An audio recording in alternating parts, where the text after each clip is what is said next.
Hello everyone, welcome to Toyeen Talks. Thank you for watching till I'll see you in my next video. Stay safe, stay blessed. I love you all. Bye. gbogbo àwọn èèyàn mọ̀ pé ní jẹ̀bi ṣé o rò pé nítorí pé ìwà àti Ìyá Ìbàdàn parí ìjà o rò pé èmi àti Ìyá Ìbàdàn lè wojú ara wa èmi àti ẹ ò lè jà èmi àti Ìyá Ìbàdàn ò lè jà Ìyá Ìbàdàn dẹ̀ lè bá mi jà torí mi ò ṣe nǹkan tó lè fi bá mi jà gbogbo group tó fẹ́ kúlé lórí tó ayé ẹ fẹ́ bàjẹ́ tó kó síwájú kó sẹ́yìn tó rò pé bóyá kinní mi òun gan mọ̀ tó bá sọ táwọn èèyàn bá ní kinní group tó bá gbé síta gan á mọ̀ pé no be for mouth èmi àti ẹ ò sínú kinní mi ò ń bá àwọn ṣe mi ò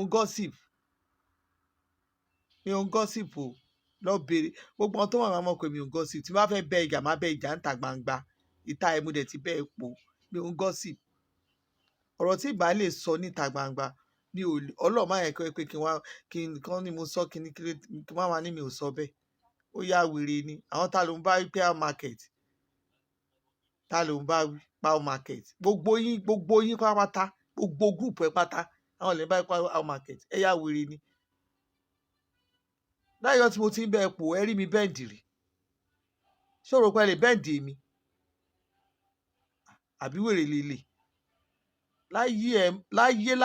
láyé ẹ Tòkunbọ̀ láyé ìyá láyà ẹ má sọ̀rọ̀ ọ̀bẹ ẹ̀ sí mi mọ́ àwọn ta ló ń bá wí pé how market kí ló ń ṣe ẹ̀ náà orí ẹ bàjẹ́ dànù wọ ẹlẹ́nu mẹ́fà ẹlẹ́nu méje tó yẹ pé gbogbo ibi tó ajá ẹ̀ máa ń lọ síbi ìbí ẹ̀ ní orí ẹ̀ fọ́ dànù o ṣáà ń proof important tó fẹ́ máa proof kinní sanwó wọ́n pè wọ́n bá yín parí ìjà nígbà wọ́n pè tó bá yín parí ìjà o nídìí excuse o nídìí ẹjọ́ wèrè kó máa ń sọ ń tà ní orí ẹ̀ ò pé ṣé èmi àti Ìyá Ìbàdàn jọ níjà ni ṣó rò pé Ìyá Ìbàdàn ṣe ìjà mo jà tí Ìyá Ìbàdàn bá mi dá sí èwo mo jà rí àbí òní Ìyá Ìbàdàn dá tí mo bá dá sí lẹ́yìn nǹkan tó ṣe l'Ábùjá ọmọ ẹ obìnrin ẹ náà ló dẹ̀ face òun ló face ó mọ nǹkan tó ti ṣe sí sẹ́yìn ni ṣé o rò pé gbogbo ọba ńlá market o rò pé Ìyá Ìbàdàn á wà so daft á tún padà máa bú mi àbí á máa padà bú ẹnì kankan àbó o rò pé Ìyá Ìbàdàn lè bullies o rò pé o lè lo Ìyá Ìbàdàn gbogbo ìtẹ̀yẹ̀ ẹ̀mọ group ẹ̀yìn o rò pé o lè lo Ìyá Ìbàdàn against mi àbí against Liz òun gan náà ò jẹ́ try náà kí ló fẹ́ rí tó fẹ́ fi sọ pé òun fẹ́ ṣe irú ẹ̀ wàláì kẹ́ gbé 10 billion kẹ́ gbé fún kò ní dá yín lò ẹ̀yà ṣe wẹ́rẹ́wẹ́rẹ́ bá yẹ ẹni jẹ́ Facebook wo sí jẹ́ ṣe sí lójú yẹn fem tá bá gbọ́ pé fem kò sí nǹkan tó jọ ẹ̀ mọ́ lórí social media mo ní Mercy àti Mini ẹ wọlé bí Lísàbí kò sí nǹkan tó ń jẹ pé abẹ́ yà wèrè lẹ́yìn kí kálukú máa ṣiṣẹ́ ẹ̀ kó máa ṣe business ẹ̀ kò sí nǹkan tó ń jẹ gan fighting tó bá bú mi kí n bú ẹ ẹni tó bá bú kálukú dábù ẹni tó bá bú kálukú kí kálukú dábù tó bá rò pé nínú bó ṣe fẹ́ wọlé lọ tó ṣe irú ìtòrò pé bóyá ògo ẹ wọlé lọ tó ń wọ ẹ tó fẹ́ bẹ́ẹ̀ jí dìde yẹn ayé ẹ ti bàjẹ́ ó lè lo Ìyá Ìbàdàn wò sí read my lips o ò lè rí Ìyá Ìbàdàn lò tó bá pè ẹ́ pé tó bá ní kẹjọ sọ̀rọ̀ tó ẹ ṣọ̀rọ̀ bísínẹ́sì tí kí náà ti ń pè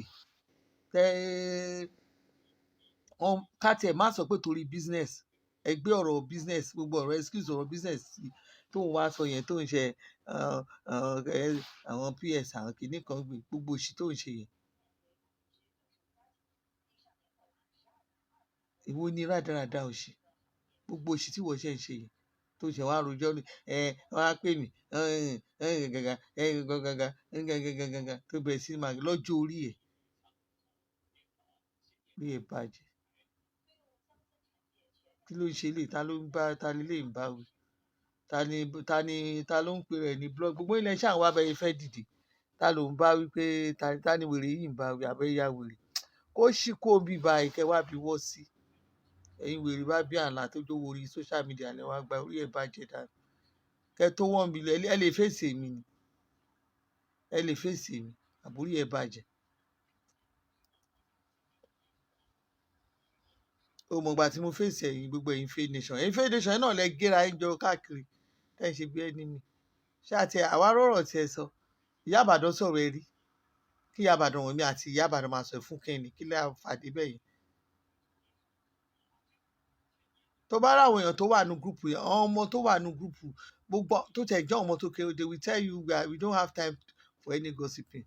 bó lórí bá ṣe rí lọmọ ẹ̀yìn máa ń rí all of them as hard working ni bó lórí bá ṣe rí lọmọ ẹ̀yìn ṣe ń rí.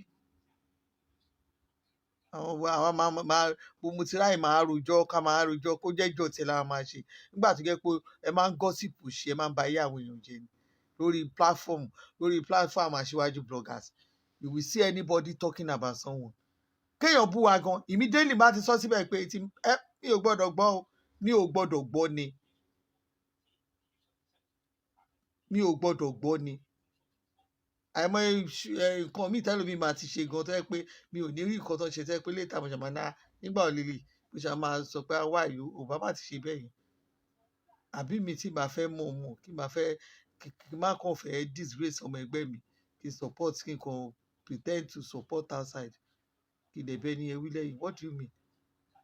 èmi mo máa jà kò sí tẹ́ fẹ́ ṣe fún mi orí Aṣíwájú bloggers gbogbo gbàgbó ẹgbẹ́ wa máa gbà abẹ́ yá wèrè ó ṣí eré ni ṣòro pé ó ní information Ìyá Ìbàdàn ní information mi kan lọ tó fẹ́ wá fún ẹ Ìyá Ìbàdàn will never read my lips will never fight me can never mo tún fi can't sí for what kí ló fẹ́ bá mi jà fún ṣé mo ṣẹ̀ ni ṣé mo bu ni ṣé mo sọ̀rọ̀ ẹni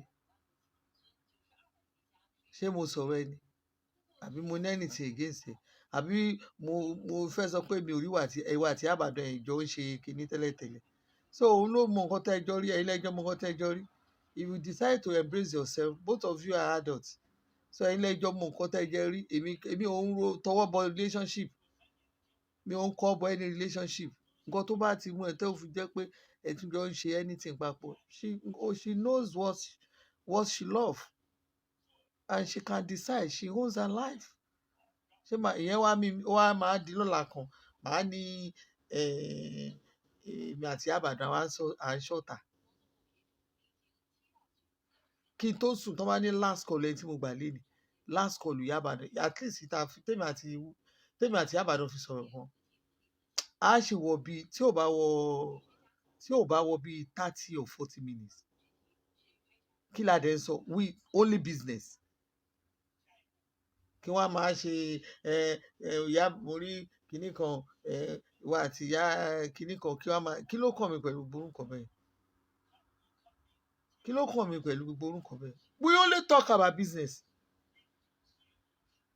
ọjà ni mi àti ẹjọ́ ń sọ̀rọ̀ pa we don't have anything to discuss than that so kí wọ́n máa show body language àbí kí n máa ṣe sọ́mọ́ kí ló kàn mí ẹ bá jà ẹ bá parí ẹ kí ló kàn mí ẹlẹ́mu nǹkan tẹ́lí tẹ́ fi parí ìjà ẹlẹ́mu nǹkan tẹ́ fi embrace ara yín do I need to ask such àbí ìtò wá ṣe yẹn wá mí pé kí Ìyá Ìbàdàn wá ní òun ò bá ń ṣaṣíwájú ní Nigerian bloggers ṣòro pé ó possible you better wake up from your slumber ṣòro pé ó possible tètè wake up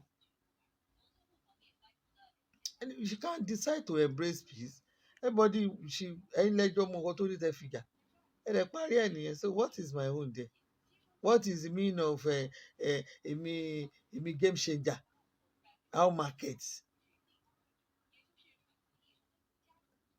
what's the meaning of that orí ẹ̀ ò pé o mo ṣe táwọn èèyàn kàn sẹ́yìn kẹ́mu kí ló ń ṣe àwọn if I decide not to talk about that ó máa rò pé you are somebody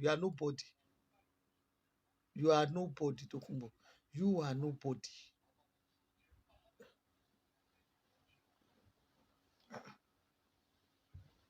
èmi mo láyìn nǹkan mi lè bá ń ṣe lórí social media ó rò pé àmọ́ òṣèré ni I'm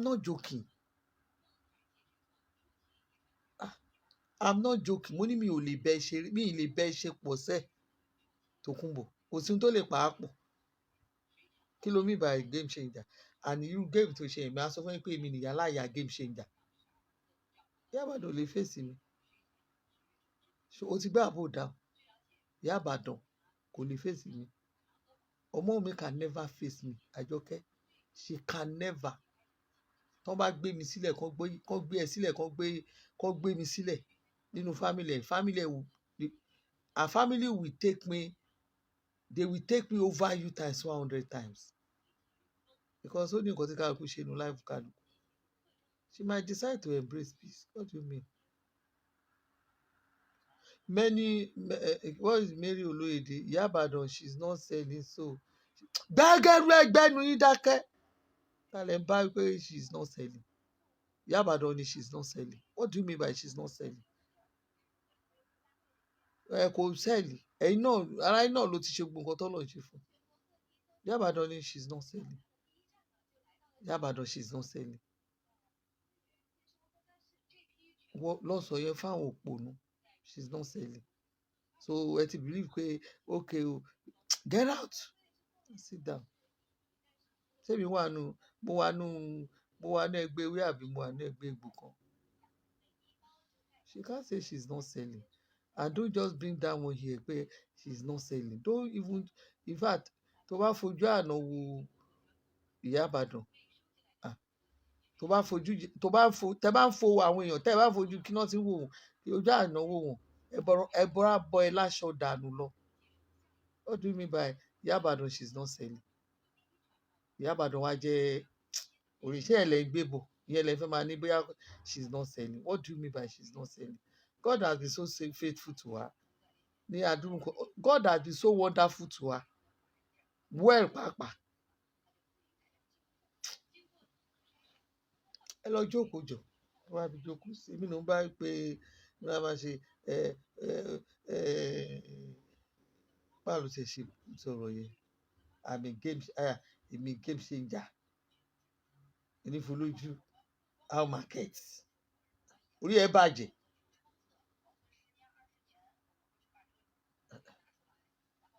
Orúkọ ọ̀lẹ́kọ̀ọ́ mi lórí social media tèmi ò gbà. Mo jẹ́ orúkọ ẹ fúnra mi. Mo ń dá lò. Tí máa ń kọ kiri mi gan máa ń kọ sí.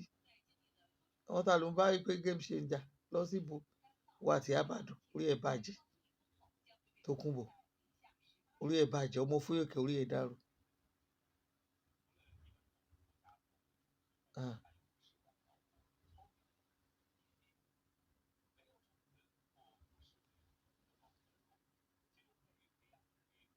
Ìyábàdàn ajá.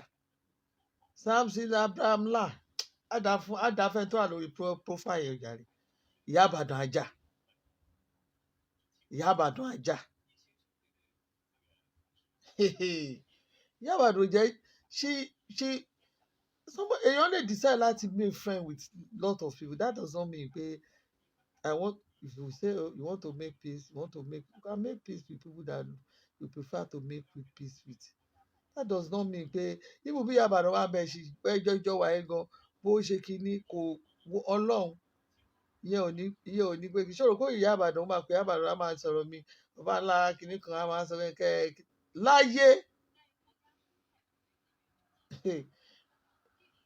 láyé Ìyábàdàn will never ṣó ti yẹ tó bá pé torí bóyá kán lè máa ṣe ìjà kán lè máa bóyá kí Ìyábàdàn lè wá face anybody wàláì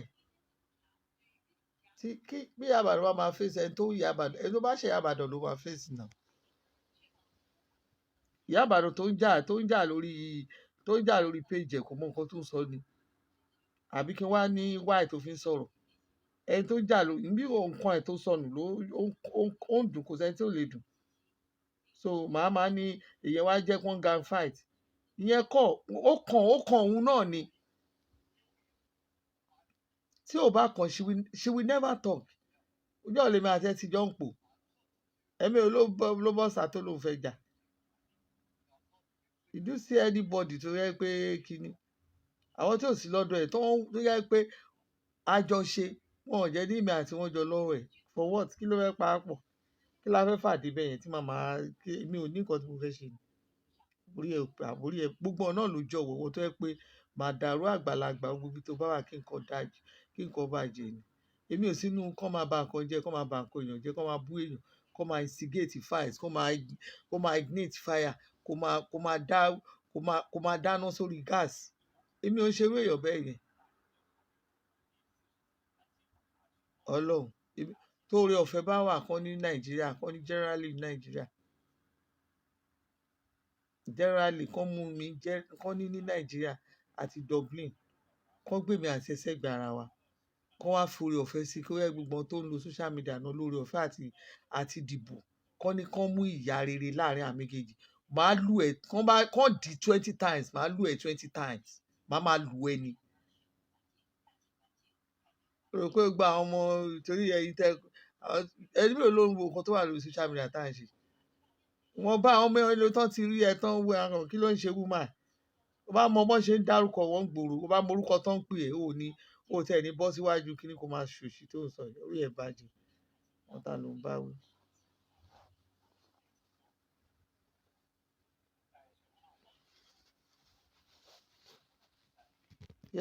Abẹ́nú tó ti fi sọ oríṣiríṣi sí Ìyábàdàn yìí kọ́. O ti sọ oríṣiríṣi tí o ti bú, o ti ṣe oríṣiríṣi. Kó sì lọ kó wá bí jókòó sí. Láyé ẹ̀ má dìímù ẹ̀ o. Tó bá dìímù ẹ̀, tó bá plan ẹ̀, tó wọ́n bá sọ fún ẹ pé Ìyábàdàn lè sọ fún ẹ kí orí ẹ̀ bàjẹ́. Ìgbà tí wọ́n bá yé Ìyábàdàn jẹ́, mi ò bá ẹ bá yé ẹ̀jẹ̀ náà, mo táyé ẹ̀ ṣì ni. Ṣé mi bá yé àwọn èèyàn jẹ́ ni? Gbogbo àwọn èèyàn tó bá ń bá yé wọn jẹ́, èmi máa ń táyé wọn ṣe ni nà. Ṣòro pé mi máa ń dúró títí síbi kíní. Lénìí gan kí wà àti Liz Anjorin, ká ní wà àti Liz Anjorin kẹ́ parí ìjà, that does not stop nǹkan tó pè mí àti ẹ̀ pọ̀ wà ń bẹ̀ tí mi ò lè fi ẹ́ lẹ̀ sẹ́. Èmi ti lérí pé mi ò ní fi ẹ́ lẹ̀ ni, kò gbàgbé bó ṣe ṣẹlẹ̀. Èmi ò ní fi ẹ́ lẹ̀. Ṣòro èmi ò ń fọ́ o.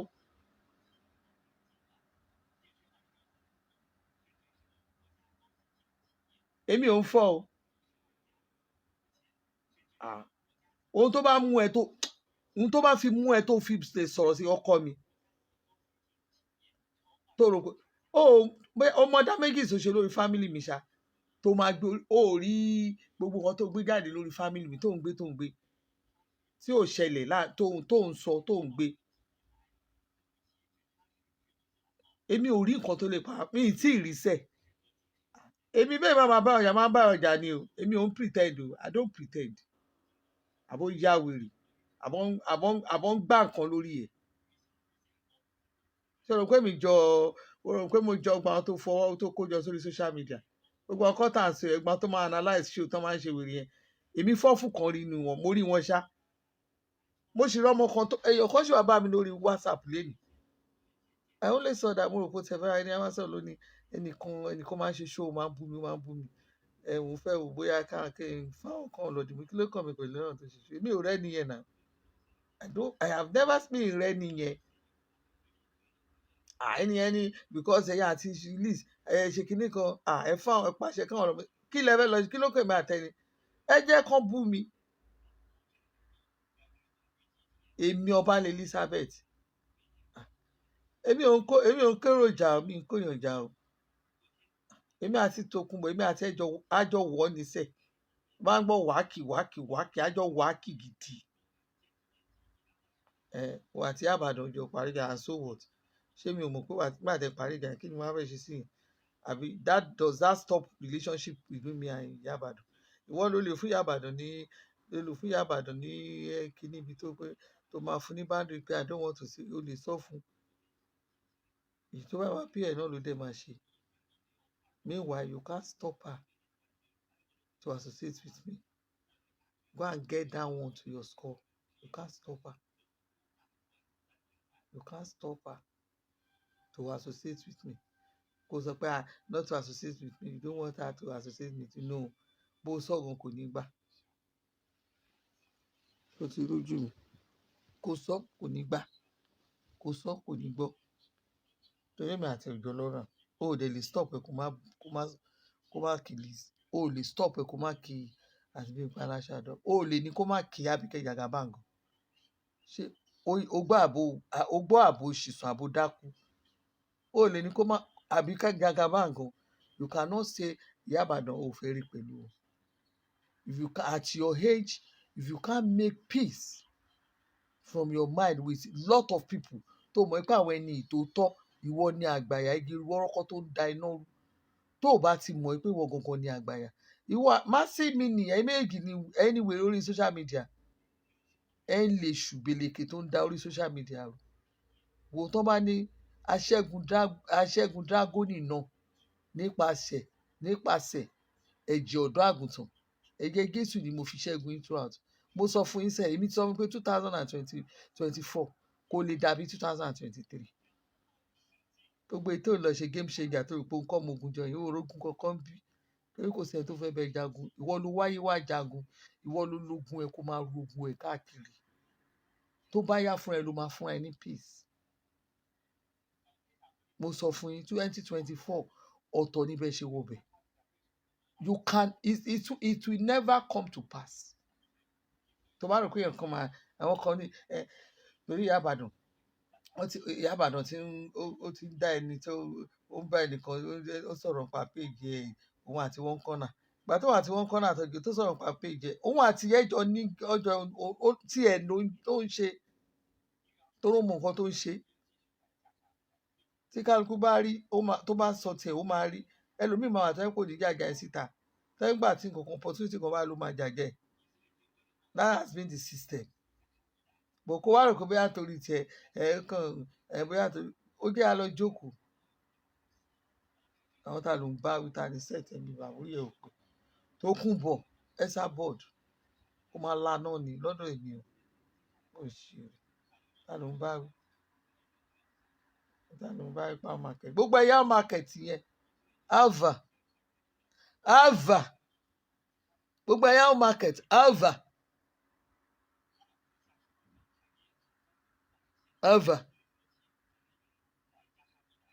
kò ní dáa fún yàrá ìyá gbogbo ẹ ṣe rè ọ̀tá lè ń bá wí. Èmi wà náà tẹ máa dẹ́rù bá ní àbúrò yín púpọ̀ abẹ́ ṣe rè. Orúkọ mi ló ń ṣe ya olójúfò alfa. Yes, olójúfò òun tún bí lè pa ọ́ èmi lè bá ipa market ever abẹ́ ṣe rè. Tó bá wà máa kì í fún ẹ yàmàyàmà bó ṣe rè bá lọ wá máa kì í fún ẹ òní dájà ìjà ń kérò jà kiri ṣe pé Iyabadan máa bẹ́ ní bòdìjà ni Iyabadan lè bẹ́ ní bòdìjà ń bíbà tó bá jẹ́ ẹ̀yìn tún lọ fọṣọ ìjà ẹ padà kó tó bẹ̀rẹ̀ sí ìjà àkókò èmi bíbà èmi ò gbé iṣẹ́ ràn ní wọn. Ìwọ ló fẹ́ ní peace from your mind tó jẹ́ pé o believe pé kó máa kó àwọn èèyàn jọ láti máa jà kiri ni. Ìwọ ló èèyàn tó jẹ́ kínní láàrin ẹni ẹ ló bìrì pé wàhálà ẹ ti pọ̀jù kọ́wọn ṣáà sọ̀rọ̀. Meanwhile ìgbà tó yẹ káwọn yẹn gan ti sọ̀rọ̀ gan wọn sọ ó ṣe wàá sọ̀rọ̀ sí i àwọn ṣe wàá tó bá ní oore ọ̀fẹ́ àti bẹ́ẹ̀ láti parí nǹkan they should have done that for a long time. Bí wọ́n dẹ̀ wá rí i pé lọ́kàn ara wọn tán rí i pé this is the best time for them to do it àbí tán rí i pé kìíní tọ́lọ́run dẹ̀ pẹ̀tù òkè olúwa ti ṣe. Kí ló tún fẹ́ ọmọbìnrin ẹ tún rí ẹ orí ẹ lórí platform ẹ ó tún pọ́n ẹ lé ó tún kọrin fún ẹ ó ṣe dáadáa with her heart you can see it in her heart from her heart that she everything kò sí nǹkan kan lọ́kàn ẹ̀ mọ́. She's so plain and she show you love. That love she show you love from the bottom of her heart. Kátẹ̀ wá ní pé ó tún ká wá lóògùn náà ló wá èèyàn pé ẹ bá mi bẹ̀ ni ẹ bá mi bẹ̀ kó wé ká lóun náà ló wà. She is somebody that ó ti search mind ẹ̀ ó ti wò ó pé ẹni yóò ń ṣẹni tó wà tí ẹ lè jà. Àwọn kan wà tó jẹ́ pé tó bá jẹ́ ẹni tó ń ronú deep down ó ti wo lọ́kàn ara ẹ̀ ni pé no ó dẹ̀ ti ń bẹ Ọlọ́run pé òun ò fẹ́ even from Saudi Arabia lọ́mọbìnrin ti ń bẹ̀bẹ̀ pé òun ò fẹ́ jà ó ti láti Saudi Arabia ni me as a Christian tó ti immediately tó ti bẹ̀ mí tó ti dárúkọ mi gan tó ti sọ pé ọba ńlá ló ti kúrò ní ọkàn mi ó ti tán bámbám ó ti tán nìyẹn because she begged me from the Holy Land she pleaded from the Holy Land and she came back to Nigeria ẹni tó ti bẹ̀ mí láti ibẹ̀ yẹn kí ni mo fẹ́ ni mo jẹ tí màá wá ní òkè ó ti kò tán nù mí tí màá wá rí ẹni nínú ìṣòro tí màá ní kó kú sínú ìṣòro. That's not me. I don't roll the way some of you roll. Àwọn òwò àtẹ̀yìn máa ń wù lẹ́ máa rò pé ẹnìkan lè ṣètò ẹnìkan bẹ́ẹ̀ nìkan jà that means you can fight. I will can fight because of what? With who? Tó bá yẹ pé ẹ̀yin fúnra yín tẹ́ bá ń wo social media tẹ́ bá follow gbogbo nǹkan tó ṣẹlẹ̀ lórí social media if you see how I been playing my part ẹ mọ̀ ẹ pé no really this woman no ó yẹ kẹ́ but ó tọrọ ní jẹ́ kí most of you sọ tọrọ. bí mo ṣe wà àmì truth say I will always stand by the truth. tí ìbáyìí tí ìró òótọ́ ni mo kàn lè máa wò kí n má rí kíní yẹn ṣókùnkùn bọ̀ ìjọ tọ́lọ́run bá ti reveal ẹ̀ fún mi báyìí àwo kẹsọ́jú bẹ́ẹ̀ là máa ń feel adamant ni. What do you mean?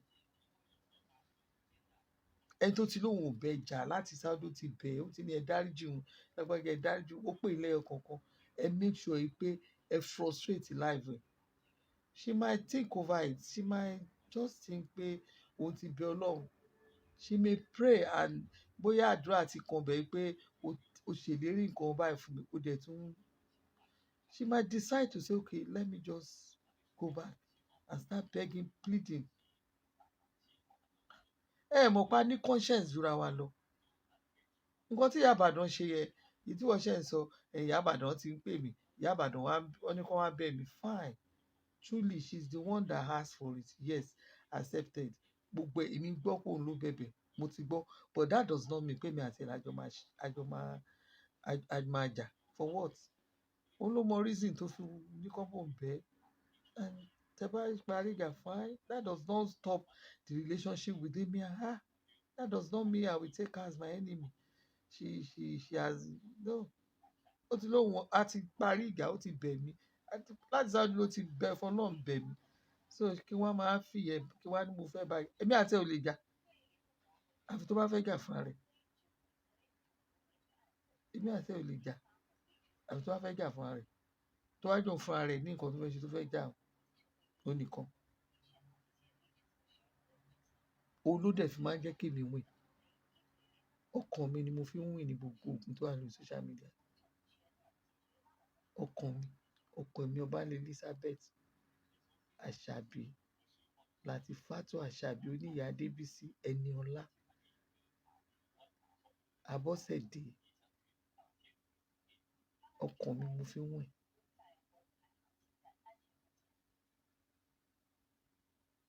pé tẹ́ ń ṣe yamayama yẹn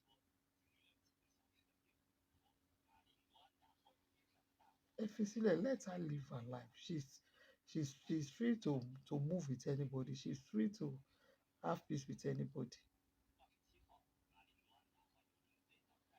So that was the meaning of our market. Ẹ go how far? Ọ̀tọ̀ wà lẹ́yìn pa how far lè lò fún mi. Ẹ̀yin go how market? Kí lẹ fẹ́ dánwò? Fún ta ni? Èmi nìkan gan fúnra mi. Èmi odidi nation. Èmi rè Ọbànlá nation. Èmi nìkan ni nation ara mi. Èmi people.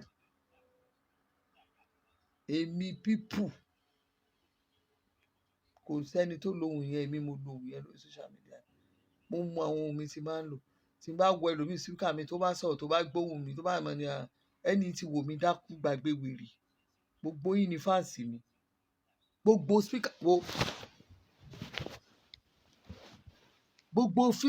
spíkà orí kan ni fáǹsì mi kò sẹ́ni tí ò ń wò mí nù yín gbogbo spíkà orí kan ni ló ń wò mí. Torí kò sẹ́ni tí òun máa pé woman tó ń dájagun bíi kínní èmi ò lọ́mọ ẹ̀yìn náà ẹ rí mi kí n strike kí n máa ṣe gbogbo I don't do such even our youth àwọn ọmọ progressive tó fi mí ṣe matron wọn, you can't see me and you will not see them under my comment section. You